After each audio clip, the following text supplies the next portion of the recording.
Tous voulons être attirants, mais que se passerait-il si je te disais que tu peux l'être en silence? Oui, ainsi est-il. Explorons comment tu peux développer des habitudes qui te rendront socialement attirant sans prononcer un seul mot. Mais ce n'est pas tout. Nous le ferons d'une perspective stoïcienne. Alors, si tu es prêt à apprendre comment devenir plus attirant de manière calme et puissante, reste avec moi. Le stoïcisme est une philosophie ancienne qui se concentre sur l'idée de vivre en harmonie avec la nature et d'accepter les choses que nous ne pouvons pas changer. C'est une philosophie de force intérieure, de maîtrise de soi et de sagesse. Ces principes peuvent être incroyablement puissants lorsqu'il s'agit d'attirer les autres, car soyons honnêtes, l'attraction ne dépend pas seulement de ton apparence, mais aussi de ton comportement et de la manière dont tu te sens avec toi-même. Examinons cela à travers plusieurs habitudes spécifiques que tu peux développer pour être plus attirant en silence. Nous allons parler de choses comme la confiance, la tranquillité, la présence et bien plus encore. Chacune de ces habitudes sera profondément ancrée dans les principes stoïciens et je te donnerai des citations de philosophes célèbres qui soutiennent chaque point. Ainsi, tu n'apprendras pas seulement comment être plus attirant, mais tu seras aussi plongé dans une philosophie qui peut changer ta vie. Alors, prépare-toi, car nous sommes sur le point de commencer un voyage qui non seulement te rendra plus attirant, mais fera de toi une meilleure personne. Avant de continuer, j'apprécierais beaucoup si tu pouvais mettre un j'aime à cette vidéo afin qu'elle atteigne davantage de personnes. Si tu ne veux pas manquer mes vidéos, abonne-toi et active la cloche. La confiance. Commençons par la confiance. La confiance est l'une des qualités les plus attirantes qu'une personne puisse avoir. Et le meilleur dans tout cela, c'est que tu n'as même pas besoin de dire un seul mot pour la manifester. Pensons à ce que disait Marc Aurèle, un grand philosophe stoïcien. La tranquillité parfaite consiste en l'ordre correct de l'esprit dans ton propre royaume. Cette phrase nous rappelle que la véritable confiance vient de l'intérieur, d'une âme en paix et en harmonie. Alors, comment développer cette confiance selon une perspective stoïcienne? Tout d'abord, il faut comprendre que la confiance n'a rien à voir avec savoir tout ou être le meilleur dans tout. Il s'agit plutôt d'être à l'aise avec soi-même, d'accepter ses propres forces et faiblesses. Une habitude que tu peux développer est la méditation quotidienne. Tu n'as pas besoin d'y consacrer des heures. Quelques minutes par jour peuvent faire une grande différence. La méditation t'aide à te connecter avec toi-même, à calmer ton esprit et à trouver cette tranquillité intérieure que Marc Aurèle mentionnait. Avec le temps, tu verras que tu te sentiras plus sûr et calme dans les situations sociales, car tu as déjà travaillé sur ton intérieur. Une autre pratique utile est la réflexion personnelle. Prends un moment à la fin de chaque journée pour réfléchir à tes actions et pensées. Qu'as-tu bien fait? Qu'aurais-tu pu améliorer? Cette réflexion t'aidera à mieux te connaître et à établir une base solide de confiance intérieure. C'est ici que le stoïcisme entre en jeu. Les stoïciens nous enseignent à nous concentrer sur ce que nous pouvons contrôler et à laisser de côté ce que nous ne pouvons pas. Plutôt que de t'inquiéter de ce que les autres pensent de toi, concentre-toi sur ton comportement et tes propres critères de conduite. Cette mentalité te rendra plus confiant, mais aussi plus attirant, car les gens peuvent sentir quand quelqu'un est véritablement en paix avec lui-même. Rappelle-toi, la confiance est silencieuse. Tu n'as pas besoin de parler de tes réalisations ou de te vanter. Il suffit d'être présent, authentique et de maintenir cette paix intérieure.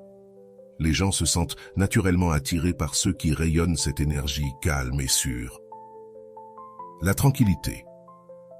Passons à la deuxième habitude, la tranquillité. La tranquillité est incroyablement attirante.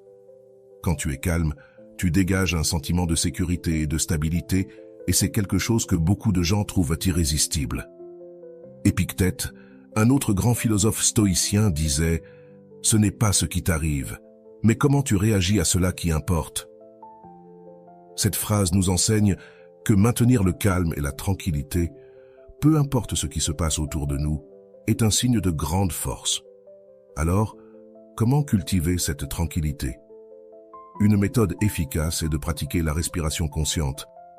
Lorsque tu te sens anxieux ou stressé, arrête-toi un instant et concentre-toi sur ta respiration. Inspire profondément par le nez, remplis tes poumons d'air, puis expire lentement par la bouche. Répète plusieurs fois jusqu'à ce que tu sentes ton esprit se calmer. Une autre pratique utile est d'accepter les choses que tu ne peux pas changer. Le stoïcisme nous enseigne que de nombreuses choses dans la vie échappent à notre contrôle, comme le temps, la circulation ou l'opinion des autres. Plutôt que de te frustrer à propos de ces choses, essaie de les accepter. Demande-toi, est-ce quelque chose que je peux contrôler? Si la réponse est non, alors laisse-le partir. Cela ne réduira pas seulement ton stress, mais cela projettera aussi une image de quelqu'un en paix avec le monde. De plus, la tranquillité se voit dans ton langage corporel. Garde une posture détendue, mais non affaissée. Tes mouvements doivent être lents et délibérés, pas précipités ni nerveux. Maintiens le contact visuel avec les gens, mais sans forcer. Tout cela communique que tu es à l'aise avec toi-même et avec la situation. Lorsque tu es calme, tu sembles être quelqu'un qui maîtrise non seulement soi-même, mais aussi les circonstances. Les gens se sentent attirés par ceux qui peuvent rester calmes au milieu du chaos, car cela leur donne un sentiment de sécurité et de confiance. Rappelle-toi, être calme ne signifie pas être indifférent. Cela signifie être serein et en contrôle de tes émotions. C'est une qualité qui, bien qu'elle soit silencieuse, en dit long sur ton caractère. La présence. Passons à la troisième habitude. La présence. La présence est l'une de ces choses qui peut être difficile à définir, mais facile à reconnaître quand on la voit. C'est cette qualité d'être pleinement dans le moment, d'être réellement là avec les gens et les situations que tu rencontres. Sénèque, un autre grand stoïcien, disait « Être partout, c'est être nulle part ». Cela signifie que lorsque nous essayons de diviser notre attention entre plusieurs choses, nous ne prêtons vraiment attention à aucune. La présence, donc, consiste à se concentrer totalement sur l'ici et maintenant. Comment cultiver cette présence? D'abord, pratiquer l'art d'écouter. Lorsque quelqu'un te parle, prête une attention sincère. Ne pense pas à ce que tu vas dire ensuite, ni ne regarde ton téléphone. Écoute simplement. Cela ne te rendra pas seulement plus attentif et intéressé, mais aussi te permettra de te connecter plus profondément avec les autres. Un autre aspect important est d'être conscient de ton environnement. Observe les détails des personnes et des lieux. Ne te contente pas de regarder, observe réellement. Cela t'aidera à t'ancrer dans le moment présent et à répondre de manière plus authentique aux situations. Tu peux également pratiquer la pleine conscience ou le mindfulness. Cela implique de faire des activités quotidiennes avec une conscience totale. Cela peut être aussi simple que de prendre une tasse de thé. Au lieu de le boire rapidement, prends un moment pour apprécier l'arôme, le goût et la chaleur de la tasse. Ces pratiques de pleine conscience t'entraînent à être présent à chaque instant. La présence se reflète aussi dans ton langage corporel. Garde une posture ouverte et détendue. Montre de l'intérêt par ton regard et tes expressions faciales. Évite les mouvements nerveux ou les distractions. Que cela puisse indiquer que ton esprit est ailleurs, quand tu es véritablement présent, les gens le remarquent. Ils sentent que tu comptes vraiment, qu'ils t'intéressent réellement et ce qu'ils ont à dire. Cela crée une connexion plus forte et plus profonde, qui est une partie essentielle de l'attraction silencieuse. Rappelle-toi, la présence ne consiste pas à être le centre de l'attention, mais à être totalement connecté au moment présent et aux personnes autour de toi. C'est une qualité puissante qui montre du respect et de la considération, et cela est extrêmement attractif. L'intégrité. L'intégrité est l'une de ces valeurs fondamentales qui ressort toujours, même lorsqu'elles ne sont pas mentionnées. C'est vivre en accord avec tes principes et tes valeurs, être honnête à tout moment. Épictète disait « Dis d'abord à toi-même ce que tu seras, puis fais ce que tu dois faire. » Cette citation nous rappelle l'importance d'être cohérent avec ce que nous croyons et la façon dont nous agissons. L'intégrité n'est pas quelque chose que tu peux simuler, c'est quelque chose qui doit être profondément ancré en toi. Pour cultiver l'intégrité, tu dois d'abord connaître tes propres valeurs. Qu'est-ce qui est important pour toi? Quels principes guident ta vie? Prends le temps de réfléchir à ces questions et assure-toi que tes actions reflètent tes réponses. Lorsque tes actions sont alignées avec tes valeurs, tu projettes une authenticité qui est très attractive. Une autre partie cruciale de l'intégrité est d'être honnête, non seulement avec les autres, mais aussi avec toi-même. Cela signifie admettre tes erreurs et apprendre d'elles. Les gens respectent ceux qui sont suffisamment courageux pour reconnaître leurs échecs et travailler pour s'améliorer. De plus, être honnête te libère du fardeau de maintenir des apparences fausses, te permettant de vivre de manière plus authentique et détendue. L'intégrité implique également de tenir tes promesses et tes engagements. Si tu dis que tu vas faire quelque chose, fais-le. Les gens ont confiance en ceux qui sont fiables et constants. Cela construit une solide réputation et te fait ressortir comme quelqu'un en qui l'on peut avoir confiance, ce qui est incroyablement attractif. Enfin, l'intégrité se reflète dans la façon dont tu traites les autres. Traite les gens avec respect et compassion, peu importe qui ils sont ou ce qu'ils peuvent t'offrir. Cela ne montre pas seulement ton caractère, mais crée également un environnement de respect mutuel et de confiance. Lorsque tu vis avec intégrité, tu deviens une personne de principes et de valeurs solides. Les gens se sentent attirés par l'authenticité et l'honnêteté, car ce sont des qualités qui génèrent confiance et respect. Et à la fin de la journée, être quelqu'un en qui l'on peut avoir confiance et respecter est l'une des formes d'attraction les plus puissantes. L'autocontention. Passons à la 5e habitude, l'autocontention. L'autocontention ou autocontrôle est une caractéristique essentielle qui non seulement te rend plus attractif, mais démontre également une grande force intérieure. Dans un monde où les gens agissent souvent de manière impulsive, quelqu'un qui montre de l'autocontention se distingue vraiment. Marc Aurèle, l'un des grands empereurs stoïciens, disait « Tu as du pouvoir sur ton esprit, pas sur les événements extérieurs.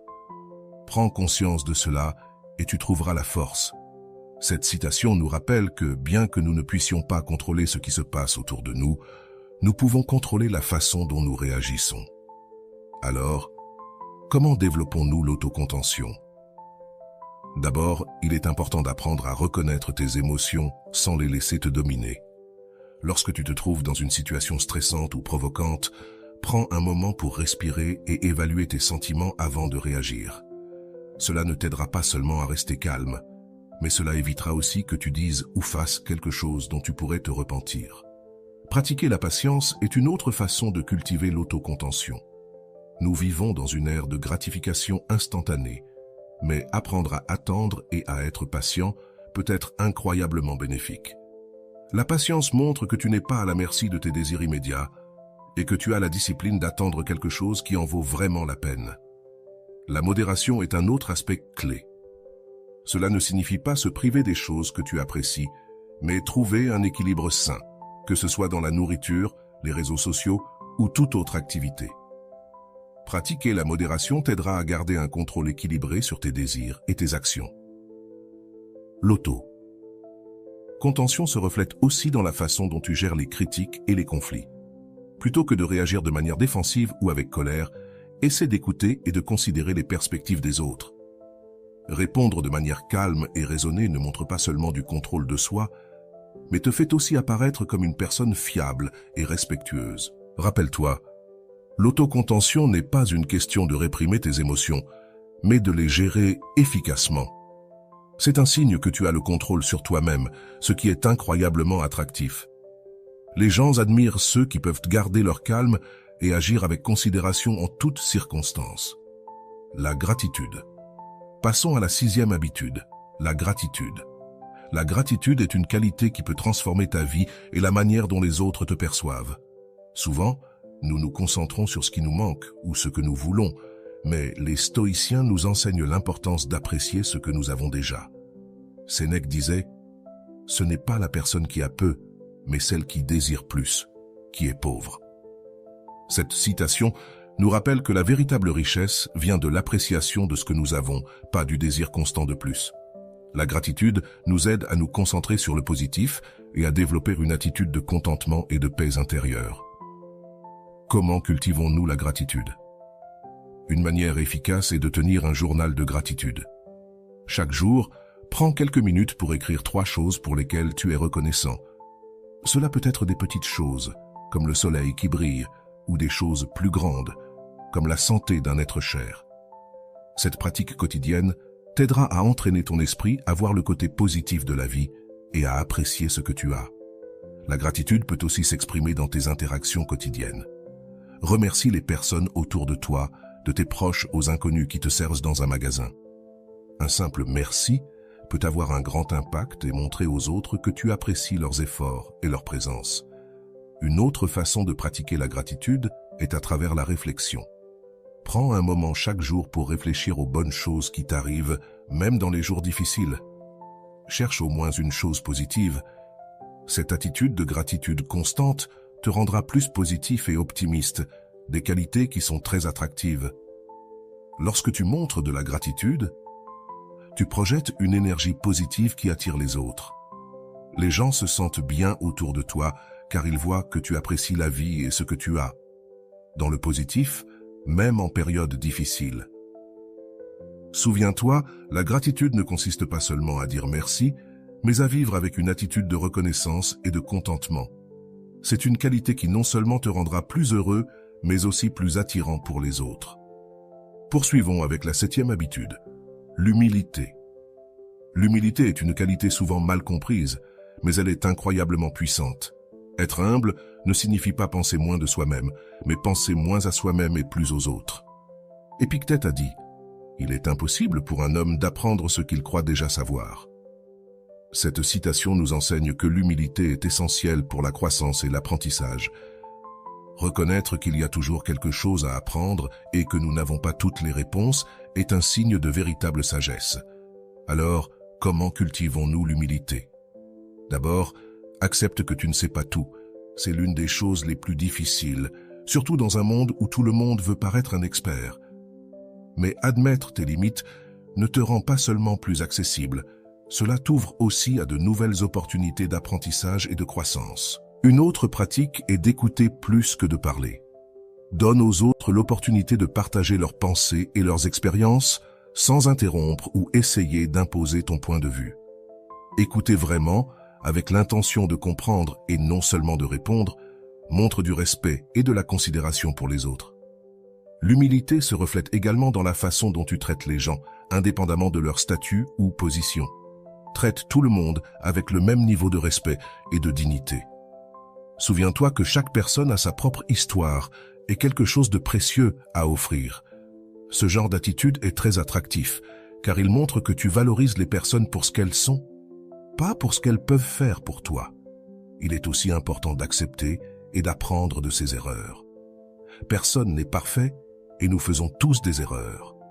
La différence réside dans la manière dont nous réagissons face à elles. Au lieu de te défendre ou de chercher des excuses, admets quand tu te trompes et montre ta volonté d'apprendre et de t'améliorer. Cette capacité à être vulnérable et honnête au sujet de tes échecs est un signe de grande force. Quand tu pratiques l'humilité, tu deviens plus accessible et authentique. Les gens se sentent à l'aise autour de toi, car ils n'ont pas la pression de devoir t'impressionner ou de rivaliser. L'humilité crée un espace d'acceptation et de compréhension, ce qui est incroyablement attirant. Souviens-toi, l'humilité n'est pas une faiblesse, mais un signe de véritable pouvoir et de confiance en soi. C'est la base d'une vie riche en apprentissage et en relations significatives. Passons maintenant à la 8e habitude, la patience. La patience est une vertu qui, bien que parfois sous-estimée, a un impact énorme sur la façon dont les autres te perçoivent et sur la manière dont tu gères ta vie quotidienne. Sénèque a dit « Le temps découvre la vérité ». Cette citation nous rappelle que les bonnes choses prennent du temps et que la vérité et la clarté se révèlent souvent avec patience et persévérance. La patience est la capacité d'attendre sans frustration, d'accepter que les choses prennent du temps et de rester calme en attendant. Comment pouvons-nous développer la patience? D'abord, il est essentiel de changer notre perspective sur le temps et les attentes. Nous vivons dans une époque de gratification instantanée, mais la réalité est que les choses les plus précieuses et significatives de la vie demandent généralement du temps et des efforts. Reconnaître et accepter cela est la première étape pour cultiver la patience. Une autre pratique utile est la méditation et la pleine conscience. Ces pratiques t'aident à être présent dans l'instant et à ne pas te précipiter vers l'avenir. Lorsque tu te sens impatient, prends un moment pour respirer profondément et te recentrer sur le présent. La méditation régulière peut entraîner ton esprit à être plus patient et moins réactif. De plus, pratique la patience dans ta vie quotidienne. Cela peut être aussi simple que d'attendre dans une file sans regarder ton téléphone, écouter attentivement quelqu'un sans l'interrompre ou accomplir une tâche sans te précipiter. Ces petits actes de patience s'accumulent et renforcent ta capacité à être patient dans des situations plus grandes et significatives. Souviens-toi, la patience ne consiste pas seulement à attendre, mais à la manière dont tu attends. Garder une attitude positive et calme pendant l'attente démontre une grande maturité et un contrôle de soi. Les gens sont attirés par ceux qui peuvent gérer l'attente avec grâce et calme, car cela montre une force intérieure et une confiance dans le processus. Lorsque tu es patient, tu projettes l'image de quelqu'un d'équilibré, confiant et en contrôle. Voilà. J'espère que cette vidéo t'a été très utile. Comme toujours, un petit like serait très apprécié. Et je t'envoie un gros bisou. À la prochaine, salut!